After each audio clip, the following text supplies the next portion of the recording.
जब जिस देश में संविधान के कारण आपको आज़ादी मिली है, संविधान के कारण आपको शोषण का, अगर आपका शोषण होता है तो उसके आप विरोध करते हैं, अगर आपको अधिकार वोट डालने का अधिकार मिला है तो सोचिए आपका क्या हाल होगा अगर संविधान ही नहीं रहेगा। अगर एक देश में अगर वर्ण व्यवस्था लागू हो जाएगा, यानी कि अगर एक देश में किसी धर्म का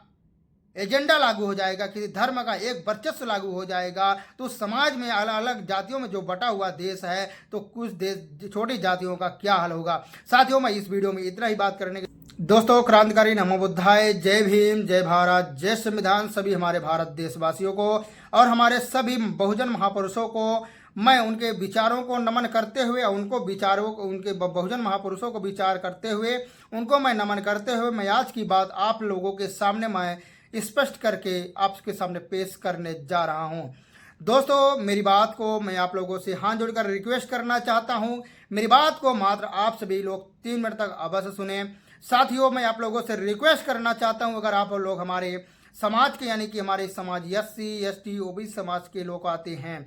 तो आप लोग मेरी बात को आप सुन के जाइए, क्योंकि आप लोग अगर हमारे इस वीडियो के लिए मात्र 3 मिनट का आप समय दे सकते हैं, मैं मानूंगा कि आप अपने समाज के लिए कुछ काम कर सकते हैं। अगर आप लोग हमारे इस वीडियो को मात्र 3 मिनट के लिए अगर समय नहीं दे सकते हैं तो आप अपने समाज के लिए और अपने माँ बाप के लिए, अपने माँ बहन के लिए, अपनी माँ के लिए, अपनी बहन के लिए, अपने बाप के लिए, अपने पिता के लिए आप काम कुछ नहीं कर सकते हैं, अपने विचार नहीं बदल सकते हैं, क्योंकि आज के जो हमारा बहुजन समाज है वो धर्म की ओर, पाखंड की ओर और अंधविश्वास की ओर सबसे तेजी से बढ़ता हुआ नजर आ रहा है। मैं नहीं कह रहा हूँ, ये मेरे समाज के सभी हमारे बहुजन महापुरुष कहे गए हैं कि हमारे जो युवा हैं, खासकर हमारे परम पूज्य बाबा साहब अम्बेडकर जी ने कहे गए हैं कि हमारे इस युवा को जो है,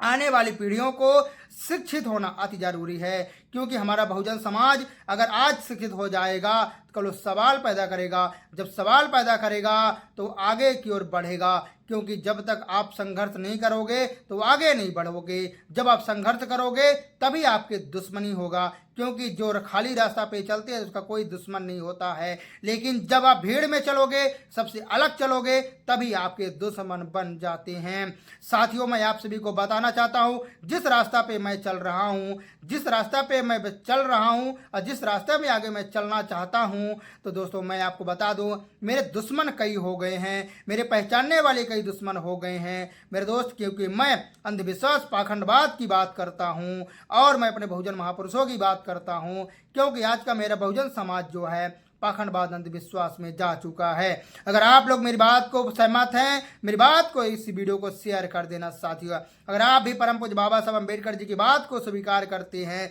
जब परम पूज्य बाबा साहब अम्बेडकर जी ने कहे थे कि हमारे जितने भी समाज के लोग हैं वो मंदिर की रास्ता छोड़कर जितने स्कूल की रास्ता अपनाएंगे, इस शिक्षा की रास्ता अपनाएंगे, तो जरूर उनका उद्धार होगा, जरूर वो लोग आगे बढ़ेंगे। क्या आप लोग परम पूज्य बाबा साहब अम्बेडकर जी की बात को स्वीकारते हैं? क्या उनकी बात को आगे लेकर चलेंगे? क्या उनकी बात को आगे लेकर चलेंगे? मेरे दोस्त, मैं इसलिए बोल रहा हूँ क्योंकि परम पूज्य बाबा साहब अम्बेडकर जी के बनाए हुए संविधान के कारण आज हम स्वतंत्र रूप से हैं। आज हम अगर जो कुछ भी हैं तो परम पूज्य बाबा साहब अम्बेडकर की वजह से हैं, क्योंकि परम पूज्य बाबा साहब अम्बेडकर जी जिस तरह से संघर्ष करके आज हमें उन्होंने संविधान दिए हैं, हमें हर प्रकार की शक्ति दिए हैं, हर प्रकार की शक्ति से दुश्मनों से लड़ने के लिए शक्ति दिए हैं। उस अगर शक्ति नहीं रहेगी तो हमारा इस विचार, इस दुनिया में हमारा रहना कोई मतलब नहीं रहेगा। अगर हमारे सामने हमारे संविधान को खत्म किया जाएगा तो क्या हम जिंदा रहेंगे? क्या हम उसको साथ चुप बैठेंगे? नहीं बैठेंगे। याद रख लेना, अगर जो कुछ भी संविधान जिंदाबाद है या कुछ भी मजबूत आया है संविधान के ऊपर तो हमारे भीम आर्मी कार्यकर्ताओं के द्वारा आया है। अगर जब भी हमारे भारत देश में संविधान के ऊपर कुछ भी हमला होता है, सबसे पहले हमारे बहुजन समाज के युवा लोग, जो लोग हैं भीम आर्मी के कार्यकर्ता लोग हैं, सबसे पहले आंदोलन करते हैं, सबसे पहले रोड पे आते हैं, तो हम नमन करते हैं और उन विचारों को और उन हमारे बहुजन युवाओं को, उनके संघर्ष को हम नमन करते हैं और सलाम करते हैं। जब भी संविधान में हमला होता है तो लोग रोड पे आते हैं और अपने शक्ति प्रदर्शन दिखाते हैं और जो गवर्नमेंट को अपने घुटनों पे टीका देते हैं और बातों को मनवा लेते हैं। तो दोस्तों, मैं अगर आज भी संविधान मजबूती से खड़ा है तो भीम आर्मी की देन है। अगर कहते हैं ना कि जब आप रास्ता पे चलेंगे, जब संघर्ष की रास्ता पे चलेंगे तो आपको बलिदान भी देना पड़ेगा, आपको मुकदमा से भी लड़ना पड़ेगा, आपको FIR से आपके ऊपर FIR भी दर्ज होगा, आपको कई सारी परेशानियां आएंगी। लेकिन परम पूज्य बाबा साहब अम्बेडकर जी ने कहे थे चलेंगे, जब आप सत्य की रास्ता पे चलेंगे तो आपको बहुत सारी कठिनाइयों का सामना करना पड़ेगा, लेकिन उस कठिनाइयों के बीच में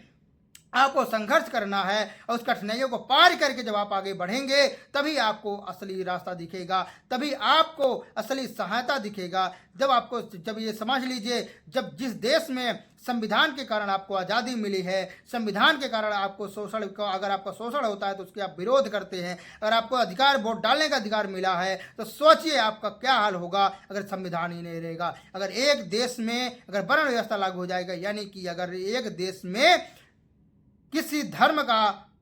एजेंडा लागू हो जाएगा, किसी धर्म का एक वर्चस्व लागू हो जाएगा, तो समाज में अलग अलग जातियों में जो बटा हुआ देश है तो कुछ देश छोटी जातियों का क्या हाल होगा। साथियों, मैं इस वीडियो में इतना ही बात करने के लिए आया था। अगर आप लोगों को मेरी वीडियो पसंद आया तो जरूर हमारी इस वीडियो को लाइक करें, शेयर करें, कमेंट करें। अगर हमारा आप लोग सपोर्ट करना चाहते हैं जरूर हमारे इस वीडियो चैनल को सब्सक्राइब कर सकते हैं, फ्री है, वो भी मैं आपसे लोगों से पैसा नहीं मांग रहा हूँ, ना आपसे मैं किसी डोनेशन के लिए पैसा मांग रहा हूँ। अगर आप लोग मेरी सहायता कर सकते हैं, मेरी सपोर्ट कर सकते हैं, जरूर हमारे चैनल को सब्सक्राइब करें और हमारे साथ इस वीडियो को शेयर कर